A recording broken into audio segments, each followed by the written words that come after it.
You have been awakened by manifest life rejuvenation, hibernation, sleep. You are currently aboard the Arras Spear, entering the Hinterwell sector en route to Aliqua Starport. Please allow 5 minutes before exiting the hibernation chamber.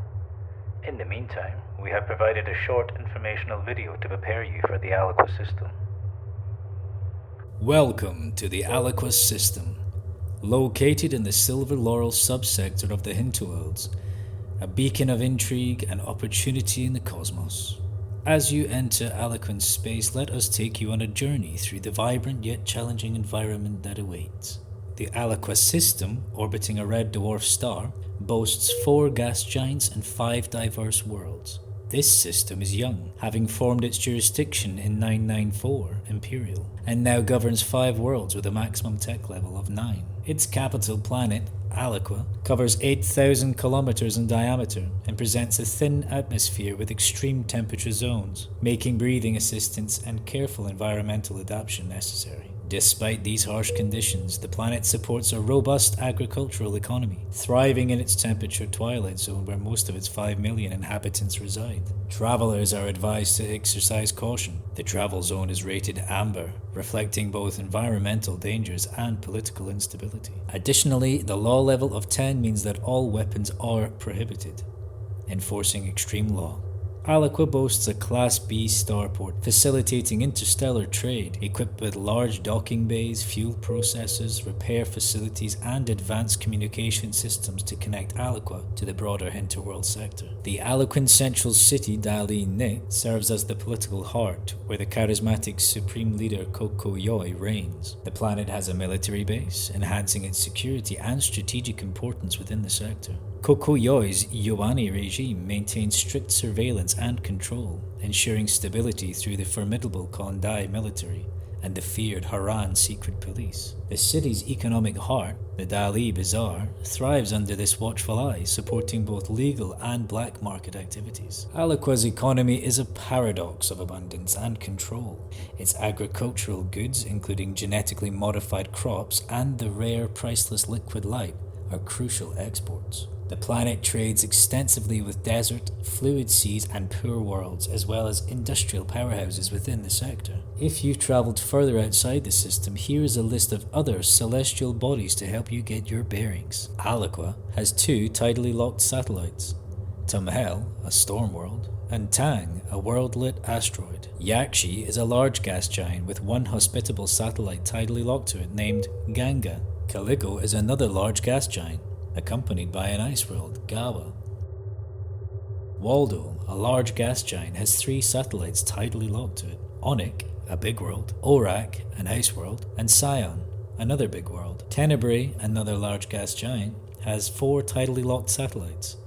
Kiso, an ice world, Evok, a rad world, Enus, a big world, and Kanig, an ice world. Additionally, there is Vas, an ice world, and Aras, a big world. Sia is a rad world with a ring system and has 2 ice world satellites, Giotto and Gallo. Finally, there is Mork, an ice world, and Oper, another ice world with 2 tidally locked satellites, Mus and Egg. These descriptions should help you navigate and understand the diverse celestial bodies within the Aliqua system. Welcome once again to the Aliqua system, where the extremes of nature and the depths of human ambition meet.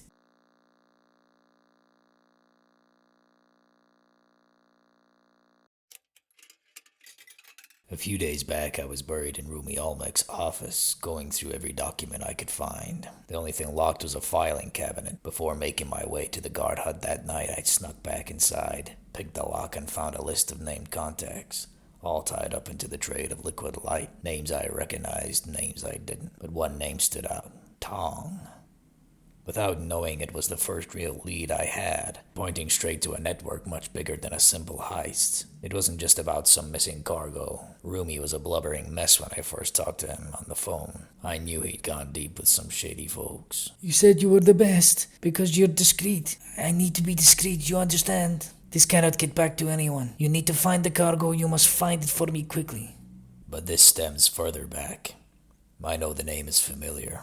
It was the first day of Axel. The chill of the season soaked deep into the night across the streets of Aliqua.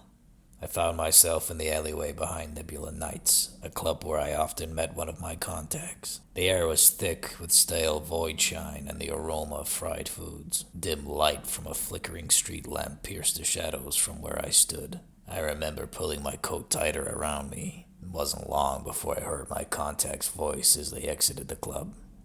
It likes to be called Dex, a droid who stands tall even in the darkest corners of the city. Dex's tattered wings fold neatly against his black trench coat, riddled with patches and stains, hung loosely over his hexapod frame. With a perpetual scowl etched on his weathered face, it lit a cigarette, holding it from the side of its beak, with a glance in my direction. Dex parted ways with his lounge buddy, but not before the name slipped his lips.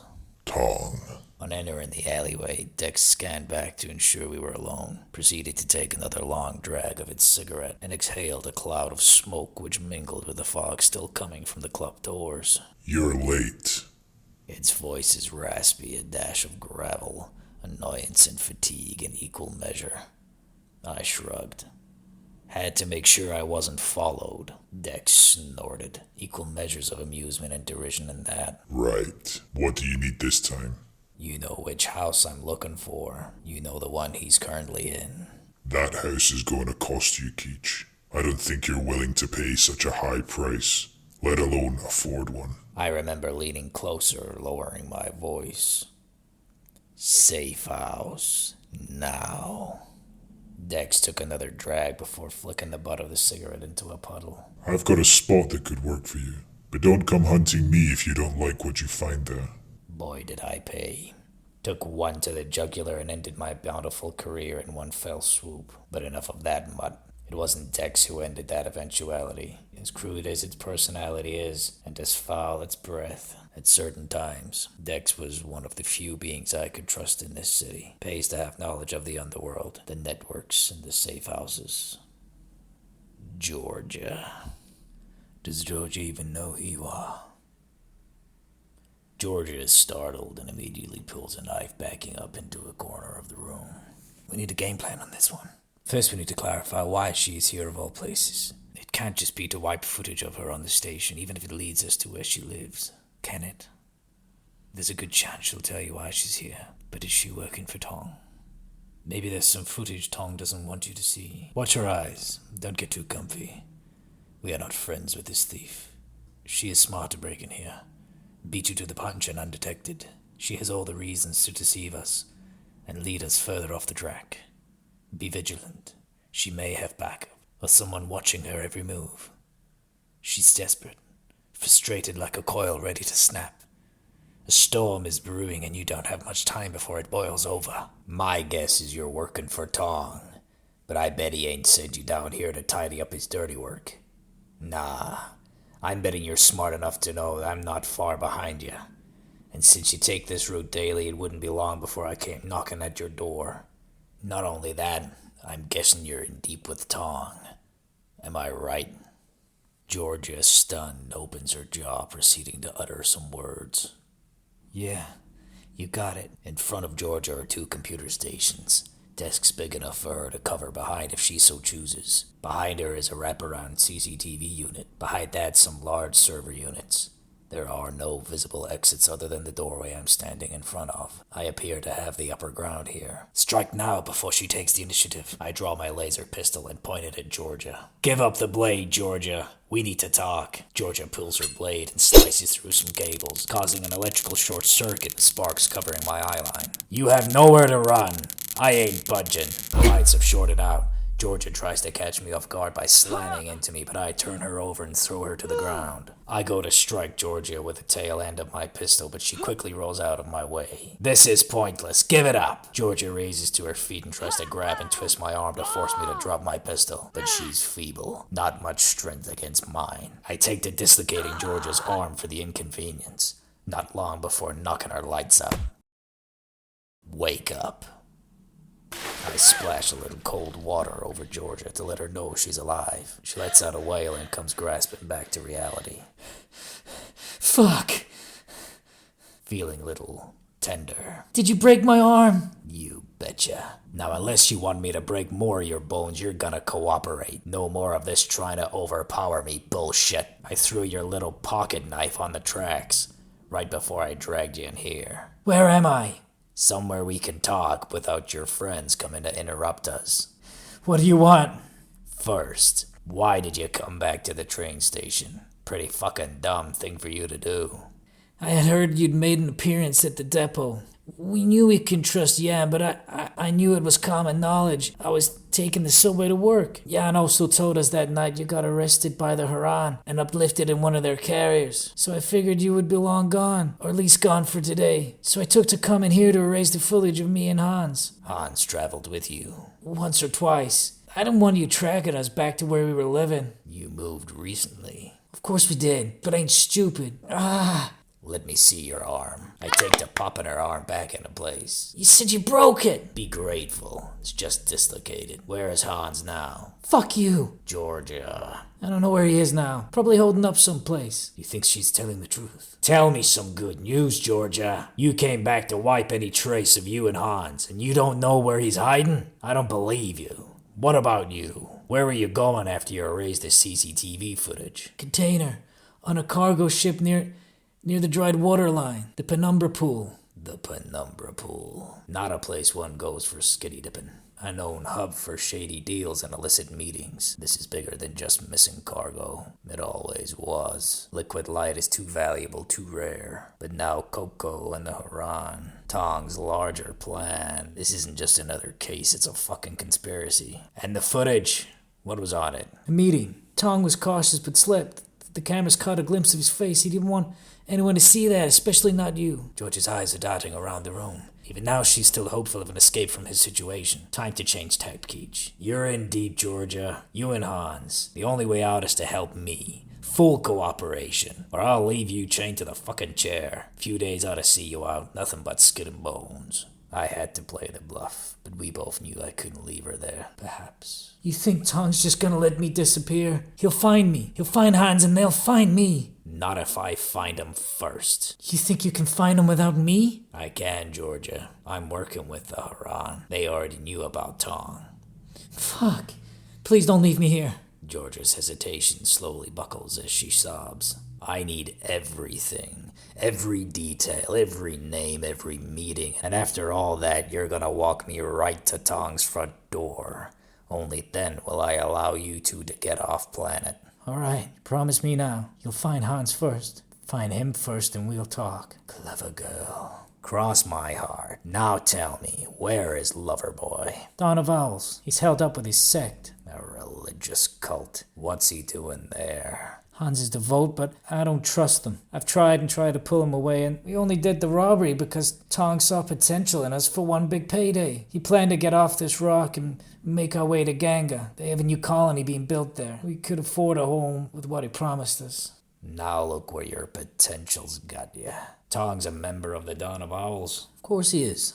Do you know where the liquid light is? No way. Tong collected it. Tell me what Tong is planning to do with the light.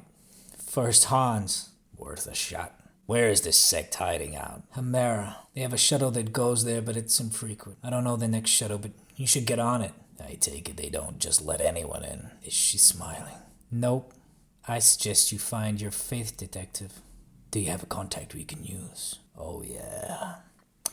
Thing is, we just need a face to match this newfound religious spirit. I exit the room where Georgia is tied up and make a phone call to Dex. It's me. Accommodation to your liking. PG. I need a favor. Have to step out for a spell. I have a guest with me who's often hungry. It'll cost. Takeout is expensive. Just get her whatever she needs and I'll reimburse you. I'm worried your tab is getting a little too high. Have you been paid yet? Or are you working pro bono? You know I don't go bono. You'll get your money, just sit on this one for me. Done. Next up, I need a new face. If only I had real power, I could click my fingers and you'd be in a new entire reality. Bully for me then. I'll have to rely on the fabulous Anu instead. Fabulous who? Fabulous Anu here. How can I fix you? It's me, Keach. Oh, there I thought it was someone interesting. What is it you want? I found faith, and I need a face to match it. Faith, huh? You know, you're not the first to come with me with such a request. Faith and faces, they go hand in hand in this line of work. Meet me at the usual place, and Keach, this one won't be cheap. I'll be there. The fabulous Anu. A face surgeon who could give you a new identity with a flip of a switch. In a city like Alaqua, Anu became essential as soon as the elites arrived and began building their economy by exploiting the Alaqans. People wanted to be seen, wanted to have status. His work isn't permanent, but it's flawless. Perfect for infiltrating the Dawn of Owls. I need to be unrecognizable, and Anu is the only one who can make it happen. Leaving Georgia tied up in the safe house, I made my way through the streets of Alaqua. The city's neon lights flickering in the distance, casting eerie shadows that seemed to follow my every step. Anu's place was hidden as you'd expect, behind an oxygen clinic. Fitting, the travelers visiting our little inhabitants needs assistance breathing our atmosphere. Doesn't deter them from raiding our resources or pillaging our trade, salvage materials, wars, water sources, fuel, food, starving eloquent children crying for their mothers. Big fella. Easy. You've got yourself into a spiral. Focus on getting us there. Focus on the task at hand. I arrive at the unassuming door marked only by a small flickering sign. A mask. I knock a code on the door, something we established long ago. The door creaks open and I stepped inside. Anu's workshop is a stark contrast to the outside world. Bright, sterile, and filled with all manner of surgical instruments. Anu himself is a tall, slender figure, his face a mask of perpetual disinterest. He gestures for me to sit. So, you found faith. Let's see what we can do about that. I need to look like a true believer. Someone who would blend in with the Dawn of Owls. Pious, devoted, perhaps a touch of innocence. This will take some finesse. Do we have a model you'd like to emulate? Before moving on from the surveillance room at the underground, I had Benny process the footage Georgia was trying to erase. I hand over a photograph of Tong to Anu.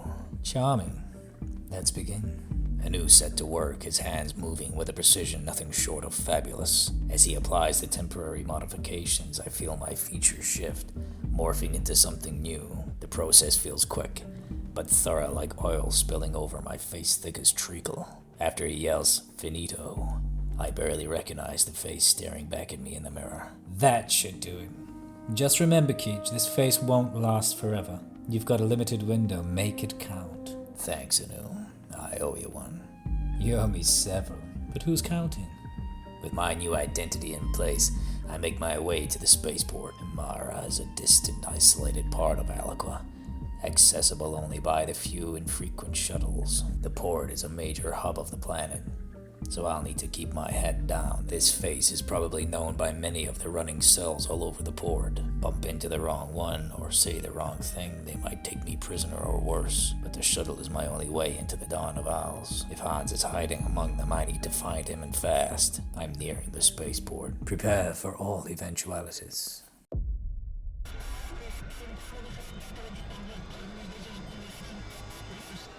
it will be difficult to pick Mir out from the stars as they pass behind us. No joy from here, sorry. Hope it was a good one, though, for our friends. We think you can see a flashing light just a little bit to the left of the center of the screen.